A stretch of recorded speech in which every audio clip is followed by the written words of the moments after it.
E depois que passou a me conhecer, que passou a saber da minha história, mudou a visão que tinha em relação à prostituição.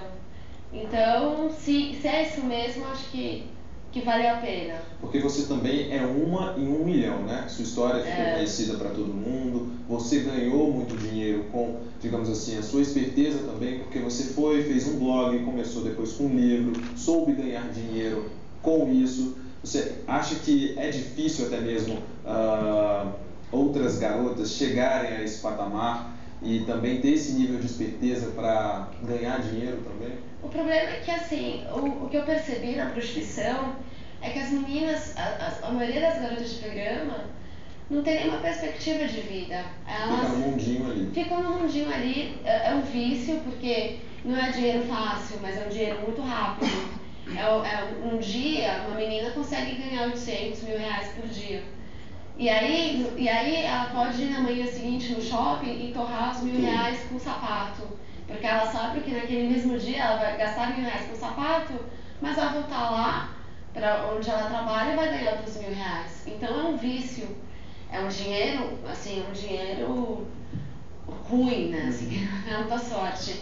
Mas, então, assim, é muito difícil as meninas terem sonhos de vou ganhar dinheiro, vou juntar pé de meia para fazer uma faculdade, para investir num negócio próprio.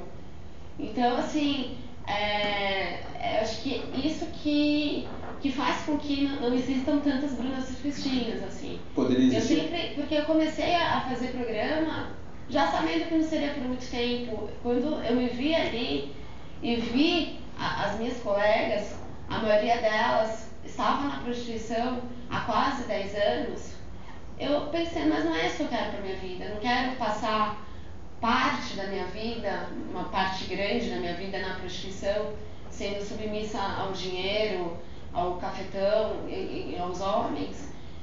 Eu sempre tive muitos sonhos, não, eu quero ser psicóloga, eu quero fazer da prostituição uma coisa válida para mim. Assim, é um caminho ruim, mas eu posso encontrar coisas boas nesse caminho ruim.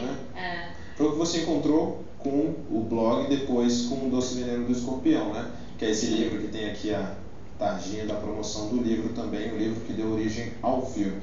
Como é que surgiu a ideia de construir, de fazer esse livro aqui, de escrever esse livro? Na verdade, eu sempre tive muita vontade de ter um livro, até mesmo na adolescência. Eu sempre gostei muito de ler.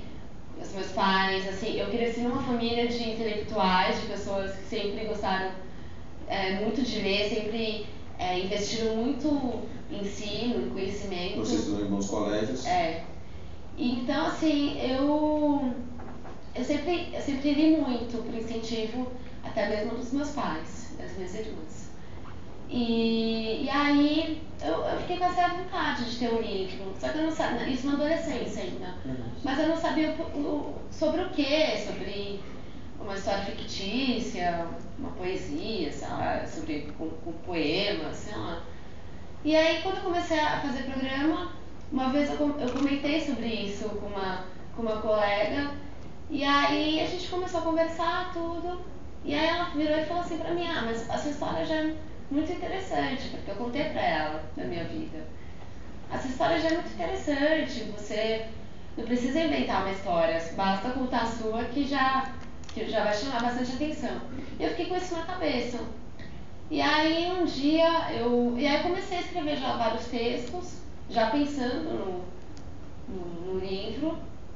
E um dia eu comentei no meu blog que eu tinha essa vontade, e nessa época, foi em 2004, eu já estava, já tinha começado a aparecer na mídia, e então meu blog já estava bastante acessado.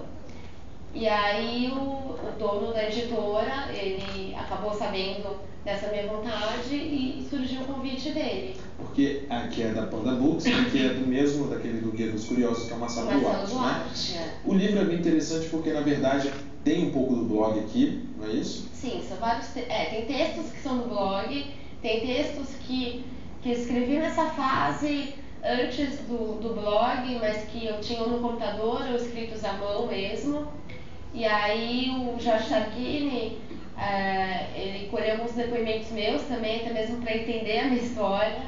Eu passei para ele os textos, tanto os que nunca tinham ido para o blog, como do próprio blog, e ele teve o trabalho de transformar os textos em um livro, né, desse mais... produto comercial, porque eu não saberia. Eu não sei se todos aqui têm um livro também, que tem uma parte aqui que são as histórias proibidas de Bruna Surfistinha, uma parte em preto, né, isso, toda lacrada aqui, e que também estavam no blog ou não? Vocês tiveram essa sacada também de incrementar isso no livro? Como é que foi? Não, as páginas pretas foi uma ideia do meu editor, mas aí tem alguns textos que foram tirados do meu blog também. E aí surgiu depois esse, não é isso? Que é um pouquinho segundo maior, que é o que eu aprendi com Bruna Surfistinha, lições de uma vida nada fácil. O que tem aqui, Raquel? Também tem página preta, né? Histórias que nunca entraram no blog. Esse livro, segundo, ele, assim, cada capítulo diz, eu conto, né, o que eu aprendi na prostituição com a Bruna Surfistinha. Então, assim, uma das coisas que eu aprendi foi a respeitar as pessoas, as diferenças, né? Como eu disse, eu tinha preconceito não apenas com as prostitutas, mas eu tinha muitos tipos de preconceitos, assim, eu achava na adolescência. Eu queria que o mundo fosse, que todas as pessoas fossem iguais, sabe? Coisa impossível, assim. Então eu não conseguia respeitar essas diferenças, assim, da pessoa poder ser da religião X ou até mesmo das classes sociais. Enfim, eu tinha muito preconceito. Todos esses 3 livros, aquele ali depois também tem Na Cama com Bruna Surfistinha, todos foram antes do filme? Antes do filme. Todos serviram de inspiração ou só foi o Doce Veneno? Não, só o Doce Veneno foi. O que a gente sabe muitas vezes, né, que muita gente reclama que o que tem no livro não tem no filme. O que você acha que faltou, por exemplo, no filme, uma parte da sua história? Tem alguma coisa? Então, o filme, na verdade, é o que eu senti falta, mas ao mesmo tempo foi muito bom não haver, né? Assim, em relação à minha família.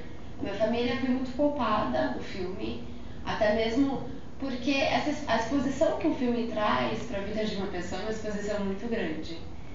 Então, assim, os meus pais, eles não pediram para aparecer. Só que, assim, tinha que ter pai e mãe no filme, de alguma maneira, né? Até mesmo porque tive uma família um dia na minha vida, então tinha que aparecer um pai e uma mãe, com nomes diferentes, né? Minha mãe não chama Celeste, por exemplo. Então, assim, mas ao mesmo tempo eles tinham que ser poupados. Então tem muitas coisas que estão no livro que não são lá, as nossas brigas, tudo. Então, assim, eu senti falta de ver mais os meus pais. Esses conflitos. Mas ao mesmo tempo, eu acho que foi muito bom não haver essa exposição. Que foi uma passagem muito rápida no filme dessa sua história ali dentro da sua família, né? Mas justamente por causa disso, pelo fato da gente não querer essa exposição a eles. Teve muita história fictícia ou não? A base do filme é verdadeira. Algumas cenas fictícias, até mesmo porque tem muita coisa do livro, muitas histórias que eu contei no livro na prostituição, que não teria como estar no filme, né? Senão seria uma coisa meio explícita demais, assim. Então teve que haver essa adaptação.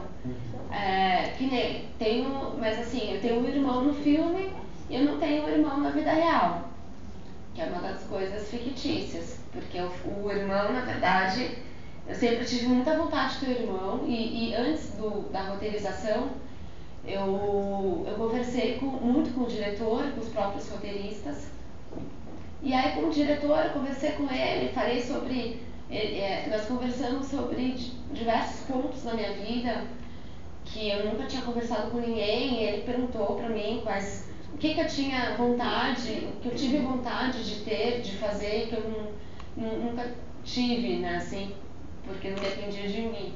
Eu falei para ele que um irmão, eu sempre senti falta de um irmão, porque, assim, para uma mulher, para uma menina, o pai é um herói, assim, né, principalmente quando é criança. E o meu pai, por conta da falta de saúde dele, que quando ele sofreu um acidente e ele perdeu a saúde, ele se tornou um homem frágil e se tornou também um filho para minha mãe, né? Totalmente um homem bem frágil. E aí eu comecei a sentir muita falta de um representante masculino em casa, de ter um homem para conversar comigo. Então eu contei isso pro diretor e ele falou, não, eu vou te dar um irmão de presente. E aquela um irmão cena, protetor, claro, um irmão que é ruim nos olhos de muitas pessoas, né? Mas eu achei esse irmão no meu filme muito protetor, eu queria ter tido de verdade. Você acha que aquela cena poderia acontecer de fato se você tivesse um irmão, que é aquela cena que ele entra? Que atrás. Eu acho que sim. Qual a cena, na verdade, uma cena que muito me impactou no filme foi aquela da fila imensa lá. Então. Não sei se todo mundo está bem com a mesma situação, pela animosidade aí do pessoal. E existiu, e aconteceu isso mesmo. Porque o Vintão, na verdade, eu era drogada ainda nessa época, só que eu estava já na minha fase mais decadente, assim. E eu estava sem autoestima nenhuma.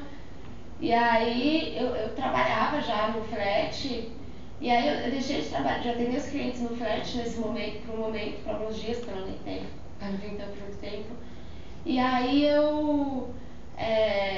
assim, eu coloquei na cabeça que nenhum homem, acho que foi meio uma alucinação, assim, coloquei na cabeça que nenhum homem pagaria mais pra ter a mim por R$150 pagando, né, R$150. E aí eu tinha uma amiga que trabalhava no Vintão, tinha já trabalhado no Vintão, tal, que custa R$20, uma rapidinha de 10, 15 minutos. E aí eu pensei, por que não, né? Já que eu tava sem autoestima nenhuma, e aí eu pensei também, se nenhum homem quiser pagar R$20, é melhor eu mudar de profissão, né? Porque não dá mais, então. Aí eu fui pro Vintão. E a fila era imensa mesmo. Aí eu fui pro Vintão, aí eu atendia um cara, aí eu descia, já tinha 2, 3 me esperando, porque já tinham me visto. Aí assim, chegava no ponto que eu descia, já tinha uma fila mesmo me esperando. E era uma loucura, por isso que eu não aguentei também. Mas é muito legal, assim, o Vintão, né? Muita gente imagina, tal, claro, tinha